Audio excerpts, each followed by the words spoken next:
really should have. That taunting or lack thereof of taunting on Terrell Pryor was absolute bogus. And the Cleveland people in Northeast Ohio, the fans, they have a reason to be up in arms about that. It was terrible. Was it? And it just would only seem to happen to the Browns. They would lose in that manner. But I think that's a game the Browns deserved to win. But on the other hand, they did. They were up 20-2 at one point, and they did allow them to come back.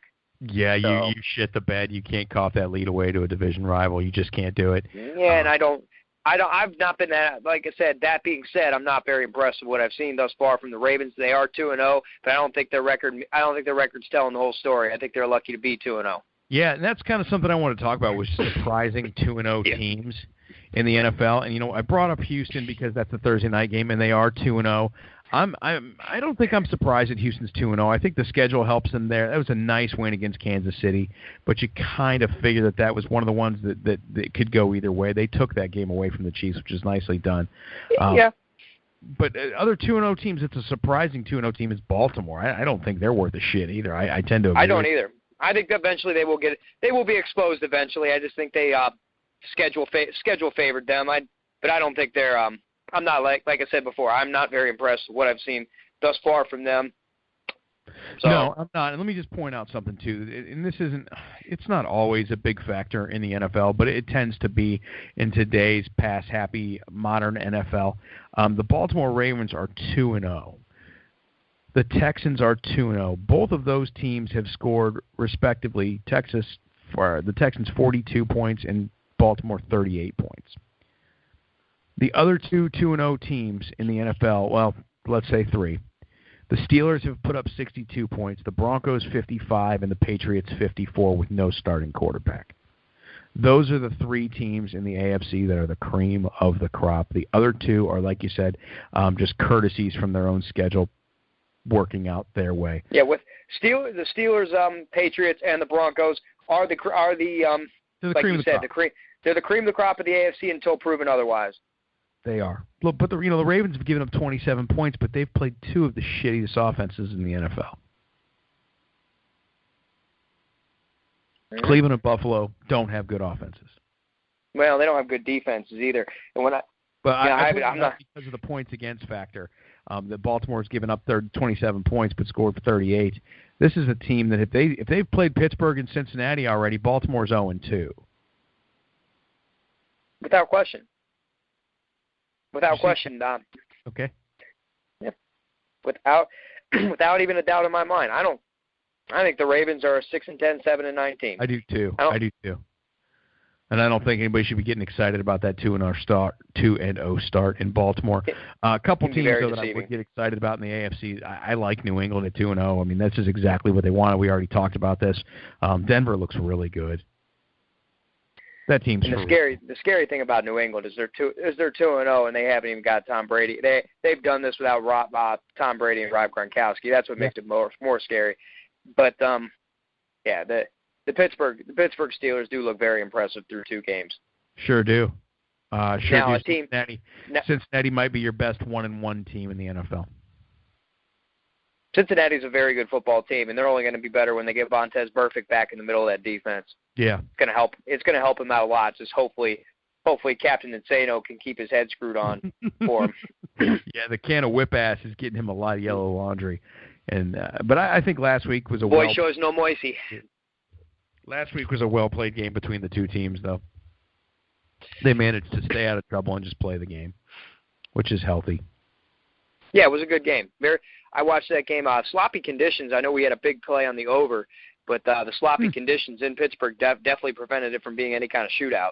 Yeah, it was, and I wasn't aware of that weather. I don't know that it would have been a total factor in my decision because I still thought that was a 24-21 kind of game. I just could have seen those two offenses playing a little bit better, but the sloppy conditions, the wetness, seemed to have affected all that. If I recall, I can rewind back. Joey Peeps' pick on the line Sports Talk was Pittsburgh 24, Cincinnati 17. Yeah, I actually have it written down, and of course it's also recorded. But if you must know exactly, you were correct. Shut up. Yeah, but I fucked up on Hey, I'm not gonna take all my all my accolades because I did fuck up royally on a couple games this week. And if you took my advice, everybody out there, I wouldn't recommend it in the first place. But if you did, well, I don't know. I guess I'm not sorry. I'm just going to say you're stupid. Yeah. There's a disclaimer, and we've warned you all out there numerous times. Yeah. Do not listen to the shit we say when it comes to gambling. Now, that's actually not true either. You're going to pick up some pretty good information here. Joe and I, you've been doing this for quite a while. I've been doing it for quite a while, and we started talking about it. And decided, I enjoy it quite a bit. So. Well, we started talking about it because we're not bad at it, and every now and again it'll give you a little nugget of truth. Yeah. The fantasy aspect is where I seem to thrive, and I had an okay week. I have a couple teams that I'm just not really impressed with on the everyday season-long fantasy side, and then I have my daily fantasy teams, which I'm extremely impressed with. Actually, I've had a really nice 2 weeks of the season. Well, this week I walked up $383 out of my Sunday plays.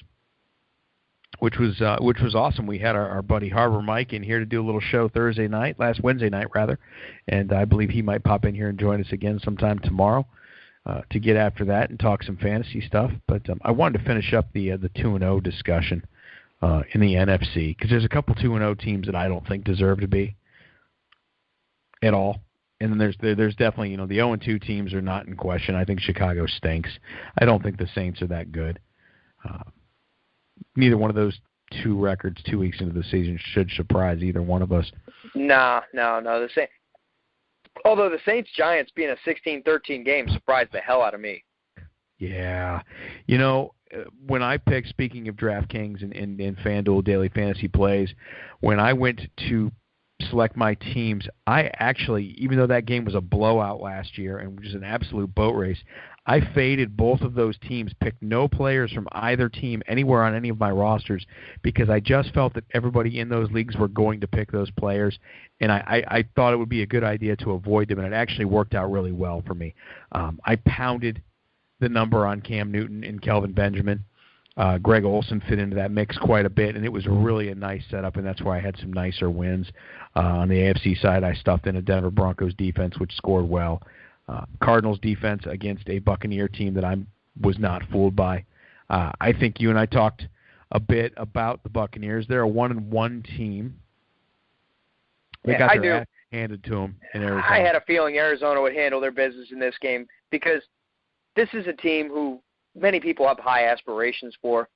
They could not afford to drop 2 games to start the year at home like that. No. And I definitely did not see it coming from the Tampa Bay Buccaneers. I had a feeling in my gut before that game that it was Arizona was going to win that and pretty handily, and they did. They dominated. I thought the 7-point number was a little high. I thought that the better play on all that was to at least take Tampa to hang with them. But the truth is I think Vegas now in hindsight, Vegas is looking at that 7-point number and almost saying that Arizona is going to probably take this well past this number, and we dare you to take the Buccaneers because the public was very high on Jameis Winston. The Vegas, that's how this works with gambling in the Vegas and these numbers. They dared you to take the Buccaneers in 7 points because as the public, and I fell for it this time around. I fell for it. I don't think I should have. Now looking back on it, I see why I should have done a better job of paying attention here.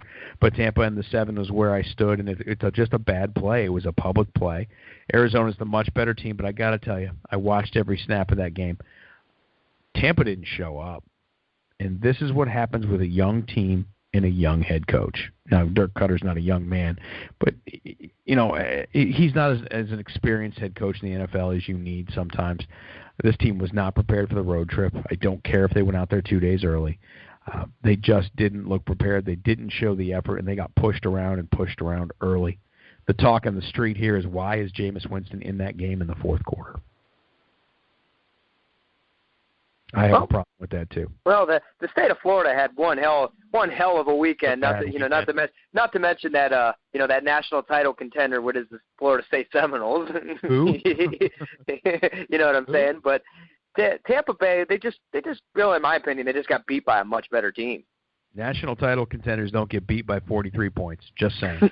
If you caught my sarcasm in there. I did, you don't get beat by 43 and expect to play for a title. Nope, typically not.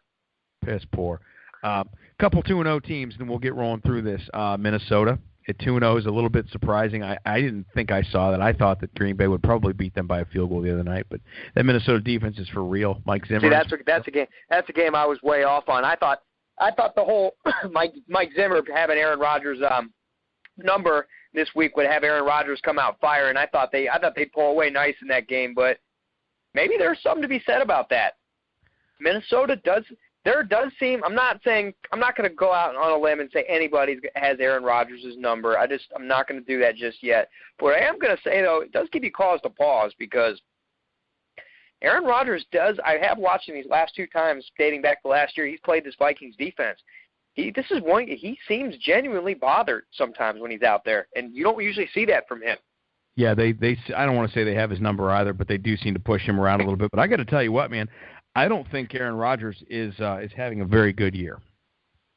Well, it so doesn't far, matter what you think. It matters what the statistics show, and he just doesn't look very good.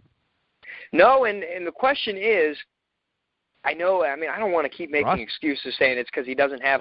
Is it really just the people he have around him? Eddie Lacy. When do we get to call this kid a disappointment? They keep telling us every single year that this is the year Eddie Lacy. Draft him in the first round in fantasy because he's going to break out this year. Then what happens? No. Right now is when we can say that he is what he is. I think this team is dying to get James Starks more involved because as they did last year, he was the better player. He's probably the better player again this year. You'll find out this weekend against Detroit in Green Bay. Just Eddie Lacy losing 20 pounds, gaining 20 pounds. He just seems to be really sluggish, very unexciting. He just runs up the ass of the guard, and just not impressive. It's just it seems like the plight of the Alabama running back. We still, jury's still out on Derrick Henry. T.J. Yeldon looks like he could be okay in Jacksonville. Mark Ingram took a while to get going, but look at it though. When you see these running backs in Alabama, and they always have. And one thing, and down in Tuscaloosa, they always have the biggest, most physical offensive line every single year. They're men among boys out there in college football. And they're just okay. Look, I forgot. I'm sorry, I forgot to bring up Trent Richardson. What's he doing now these days? And these are all highly touted Alabama running backs that Trent Richardson works at the local Popeyes here in Clearwater. Yeah. Does he? I thought I recognized him when I went through there last time out. Junkie, you are a Popeyes junkie. I sure am. It's true that there's something to be said for the plight of the Alabama running back when they make it into the NFL, with the just a few exceptions, truly. Because Eddie Lacy, I don't even see why he goes in the top 2-3 rounds in fantasy every year. He's not worth a shit. He doesn't show up. I do want to say this. The Rams upset the Seattle Seahawks.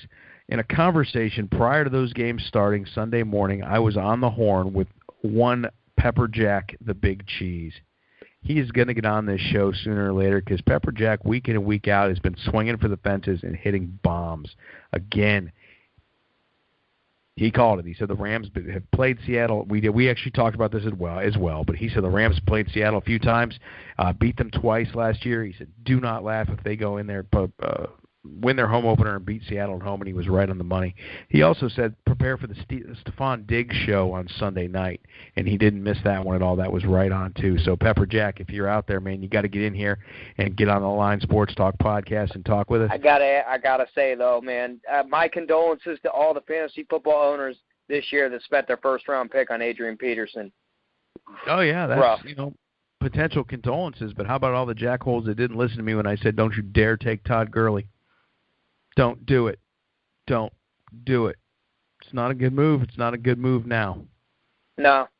Nope. There's just nothing. There's nothing to be scared of on a Case Keenum-led offense.